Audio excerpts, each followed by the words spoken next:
সামান্য তুচ্ছ ঘটনাকে কেন্দ্র করে আমার স্বামীকে হত্যার চেষ্টা করা হয়েছে। সে পরিকল্পিতভাবে এমনভাবে আঘাত করছে ছুরি দিয়ে, যেটা একবারে একটা ব্যক্তি মারা যাওয়ার সমপরিমাণ।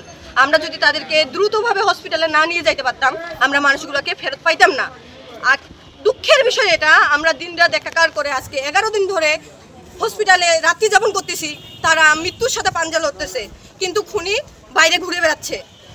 প্রশাসনের কাছে আমি বিনীত অনুরোধ জানাবো যেন খুনিকে দ্রুত গ্রেপ্তার করে এবং আইনের আওতায় নিয়ে আসে। আমি এর সুষ্ঠু বিচার চাই। স্বামীর অবস্থা খুবই খারাপ। আমি ওই সন্ত্রাসীর ওই খুনির বিচার চাই। আমার স্বামীর ওনায় এমনভাবে পেটে আঘাত করছে, আমার স্বামীর ভিতরের কিডনি পর্যন্ত আঘাত হয়েছে। আমার স্বামী খুবই গুরুতর আহত। ওনার ওইখানে ডাক্তারের সবাই বলে দিছে যে আপনার স্বামীকে বাঁচানো সম্ভব না, অনেক কষ্টে। উনি খুব যন্ত্রণার সহিত এখন পর্যন্ত আছে, সারা রাত ঘুমাতে পারে না, খুব অস্থিরতার ভিতরে আছে। আপনারা কি চাচ্ছেন? আমরা খুনি শুভর ফাঁসি চাই। আমার বাবাকে গুরুতর আঘাত করার জন্য আমি সন্ত্রাসী শুভর বিচার চাই। আমরা উনার ফাঁসি চাই, কারণ উনি এমনভাবে আহত করছে যে না, আমাদের রোগীর বাঁচার অবস্থায় নাই।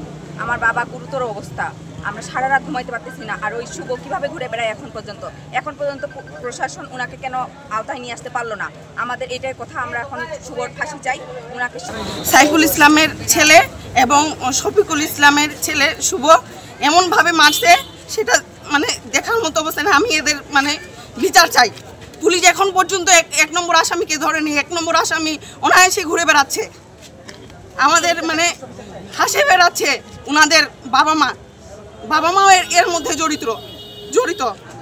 বাচ্চাদেরকে আশকারা দিচ্ছে এবং বলতেছে যে তোমরা যাও, তোমরা কোনো চিন্তা করবে না, আমরা আসি। আমরা এদের বাবা মা এবং সন্তানদের বিচার চাই। নিয়ামুল ইসলাম শুভ এবং নাসির ইসলাম সজীবের বিচার চাই। যে নৃশংসভাবে যে ঘটনাটা ঘটছে, সেটা পরিকল্পিতভাবে এটা শফিকুল মাস্টারের ছেলে শুভ আর শফিকুলের ছেলে নাইম, আমার ভাগনা ফিরোজ আলম, তার পেটের মধ্যে ছুরি দিয়ে আঘাত করে এবং তার নাড়ি বুড়ি সব কেটে যায় এবং কিডনি পর্যন্ত আঘাত করে। সে বর্তমানে দিনাজপুর মেডিকেল কলেজ হাসপাতালে মৃত্যুর সঙ্গে পাঞ্জা লড়তেছে। আর আমার চাচাতো ভাই মিজানুর রহমান, তার হাতের মধ্যে আঘাত করে তার বৃদ্ধ আঙ্গুল এবং শাহাদত আঙ্গুল একবারে অকেজু পড়ে যাওয়ার মতো। তারপরে আমার আরেক চাচাতো ভাই জাহিদ ইকবাল, সেম একই অবস্থায়, তার পেটে ধারালো অস্ত্র দিয়ে আঘাত করে তার নাড়িভুড়ি ছিদ্র করে দেয়। এরা 3 জনেই মৃত্যুর সঙ্গে আশঙ্কা করতেছে, পাঞ্জা লড়তেছে। আমি সরকার মহোদয়ের কাছে বিনীত আবেদন জানাচ্ছি, খুনি সন্ত্রাসীরা এখন পর্যন্ত অনায়াসে ঘুরে বেড়াইতেছে। 1 নম্বর আসামি এখন পর্যন্ত আইনের আওতায় আসে নাই। আমি সরকারের কাছে বিনীত আবেদন জানাচ্ছি, সরকার যেন অতি দ্রুত এই আসামিকে কেস করার পর তার জন্য আমাদেরকে একটা সুষ্ঠু বিচার দেয়।